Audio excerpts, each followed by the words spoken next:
Axon 3 is a drum plugin based on a basic neural network.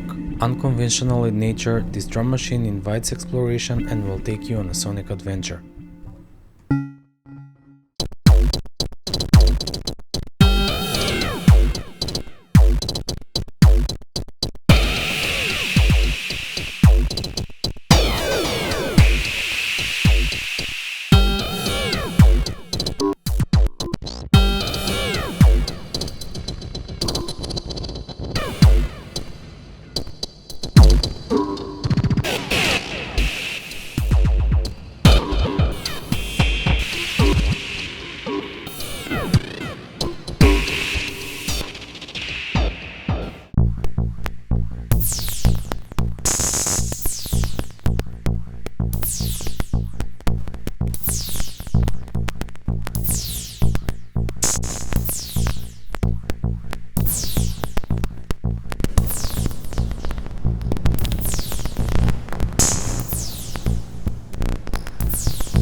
Let's start with the most interesting part about this synth, which is the middle part here that you see, the sequencer.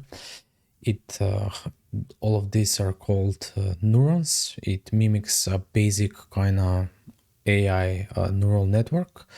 The way it works is this is the first neural, and we have 7 of them. So we have 1, 2, 3, 4, and so on. All of these can send a signal, but they can also receive a signal. The middle one always receives a signal, because if that's kind of the main driver of the whole thing. If I press play, you see how it kind of works. But in order to trigger others, now I need to go to routing, and with this let's go to the synthesizer. So with this voice selected, maybe I want to route here, and now because the threshold is 1, if it's at 0, every time the threshold is very important in the context of how this works. If it's 0, every time this triggers, this will trigger. If it's 1, every second time this triggers, this will trigger, and so on. So if it's like this, if it's 3, it's every 4th. This kind of gives you a visual indicator. So this is how you can kind of start building out your sequence. What's pretty cool is then maybe you go from this to this, and maybe you want to route this to this, and maybe you want to route, wait, not that, let's select this, maybe you want to route this to this.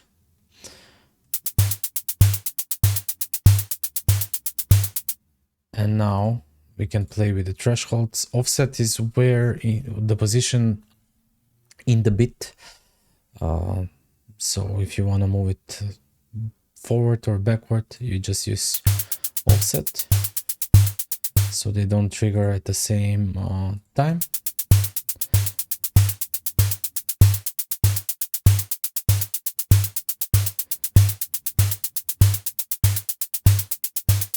So you see the point. This is how you kind of start to build a sequence. Now this is not super exciting, of course, but we're gonna try to make something more interesting later.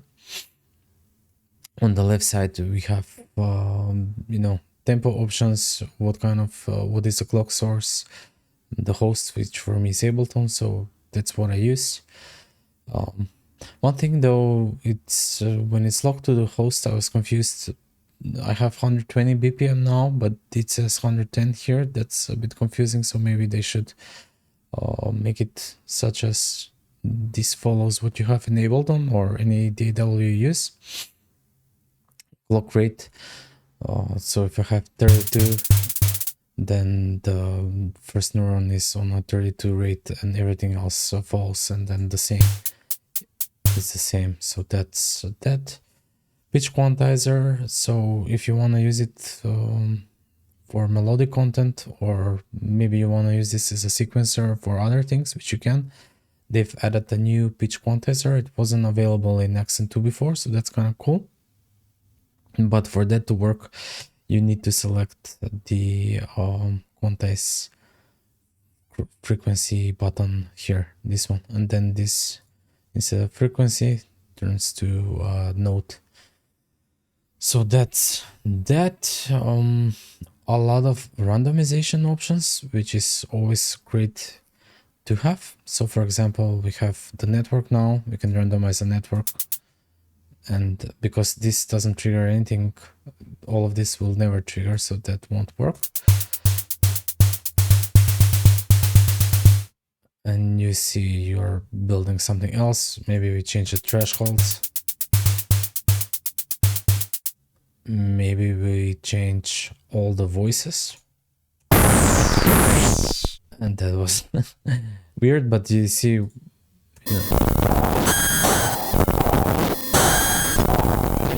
immediately something different, and maybe interesting, maybe not, up for your own taste to decide. Let's try one more time. This kind of cool, although this is a bit annoying. So let's try just the current. Oh my god. Okay, glitchy. I kind of like it. Let's move to the right side. So thresholds, I've already explained. They have interrelationships between the threshold and the neurons. If it's at 0, it's gonna trigger at all times, and then for every +1, just divide by half. Offset where in the bit that trigger kind of lands. This is if you want to use MIDI to trigger the voices. So 60, which is the first neuron, is on middle C, so C3 in Ableton, and you know, this is like C3 sharp, and you just move on chromatically for the rest. You can also send MIDI notes out. What else? Yeah, this is the way you wanna trigger, if it's either sit only or MIDI plus synth and whatnot. This is more interesting stuff because also was not available in the previous version of Axon. The likelihood, which gives a bit of a probability whether this will trigger or not. And this immediately, you know, once you input some probabilities into the neurons, you get a bit less of a static rhythm, which I really love, especially for this type of kind of IDM sounds. Maybe this synth is suitable for. And then we have ratcheting, which is another great thing, and also by chance. So let's say we trigger maybe every 50% or so, and you just choose how many repeats.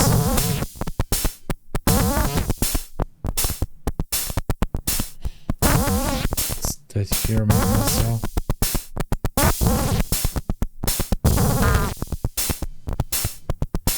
And you catch my point. So you play with triggers and ratcheting, and suddenly your effects win out of nowhere. Kidding. But yeah, I mean, this tends to go into this IDM land pretty easy, which is great. I mean, this is why I love it. It's a great synth. Which brings me to the bottom half finally. Over at the bottom, depending on which of the voices. So this is neuron 1, 2, 3, and so forth. You know, when I click here, it's represented here as well. So you can either select from there or from here, doesn't really matter. This is the synth options that you have for all voice. So tuning of the oscillator, you have two kind of waves. Then you have the mixer. Sorry, I jump around, but let's kind of solo the first voice, just so we see what we have here.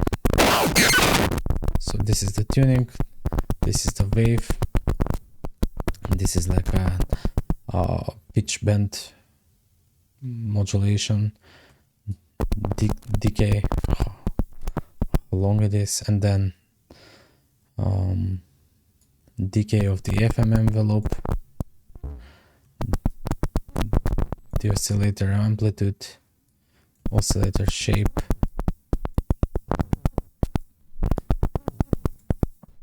but this is kind of clicky right now because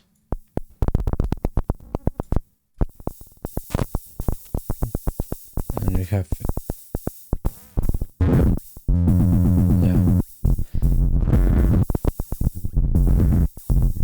we have FM bus and AM bus, so all of the voices are routed to one kind of FM bus and AM bus, and when you have in then it kind of affects from all the other voices.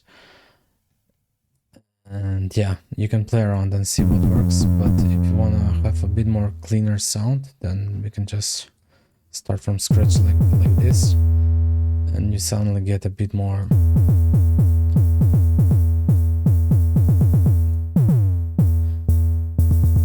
of a kick sound.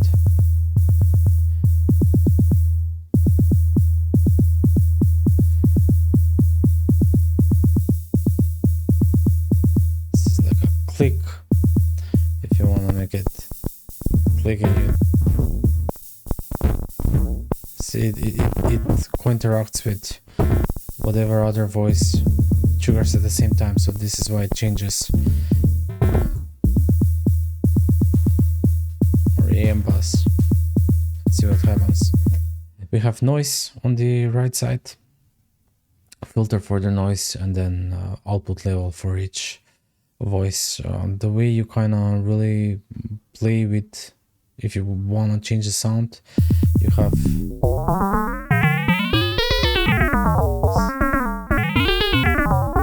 so XY control for the FM, and then for the brightness.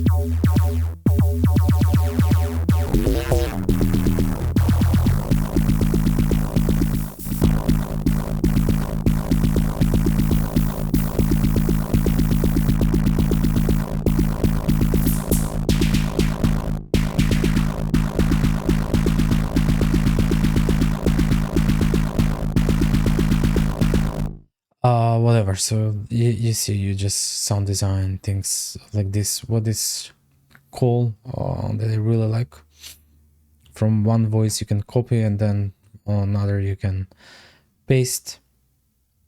I'm not going to do it now because it's going to make when I continue to jam, it's not going to do what I want, but it's good, for example, if you want to do more of like melodic content instead of drums, which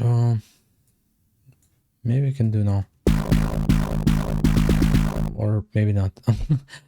Whatever, but copy pasting is great, and or you can just use copy to all for what I want to show, and make it, where is it?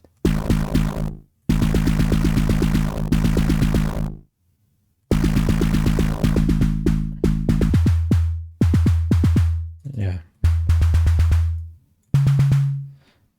maybe choose a scale minor,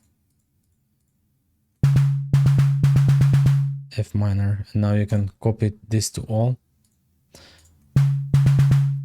Let's unsync it, unsolo it, but now we can randomize the pitches. Let's see what we have.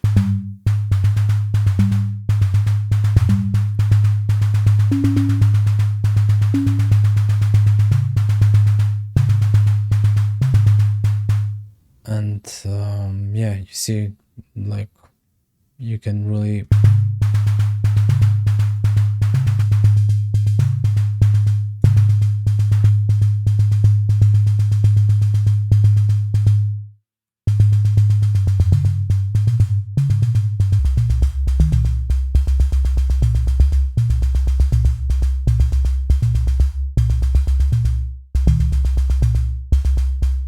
so that's kind of fun. And if you want to do melodic stuff with this, you can, although I wouldn't really use it as a melodic source. I think it excels for this glitchy, trippy kind of stuff. And lastly, we have the mixer and effects section. Very self-explanatory, like panning what you want to send to the FX block, which is here. You have the delay, the compressor, and that's about it. So let's, if I do this,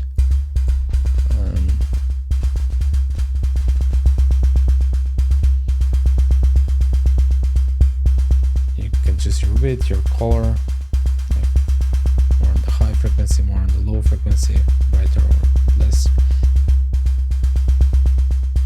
and so on. It's a pretty nice delay. It works well.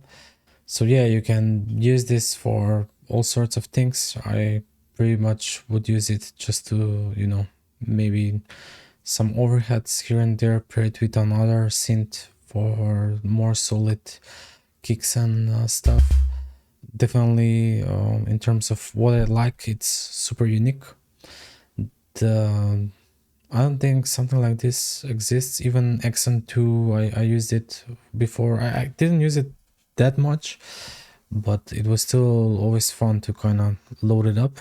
Then it has clean and easy to understand UI.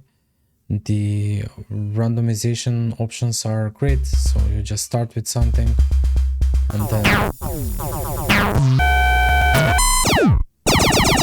mega mess like this. I love randomization, so yeah, the trigger likelihood is also super nice way to add some variability to your patches, so it's not so straight. If you wanna add a bit more, then the MIDI in is also a nice option to have, because you can trigger voices a bit offbeat. This way, the way this works is everything is pretty much straight in quarters and eighths and whatnot, but using the MIDI in, you can trigger at any time you want, so that's kind of cool. In terms of what I think could be improved is I think it lacks presets per voice, so it would be good, you know, if I want voice number 2 to be a kick, so I can maybe do a few kicks that I like and then save them and then load them, and I can do some heads and whatnot, some zaps, whatever. This way you kind of rely a lot every time you start from scratch, initialize, and then randomization can get you some places, I guess, and that's great, but would have been great to have this. It also doesn't have some internal modulation. Would have been good to have that, you know, maybe some LFOs that can change the position of things like this and whatnot. In terms of effects, I really miss reverb for drums. You know, I always use reverb, so would have been great. The delay is good, the compressor is good, but it doesn't have reverb, so yeah. And to my last point, which it doesn't have multi-output. I think all kind of drum synths should have this, otherwise I will need to load few instances of this to make it kind of work, which I guess it's fine, because I can use one for overheads and then another for the lower end, process them differently. That could work, but if it had multi-out, would have been even better. Anyway, yeah, this ran a bit longer than I usually do these videos. That's all for this one. I hope you enjoyed it, you found something useful. Have a lovely day and see you at the next one.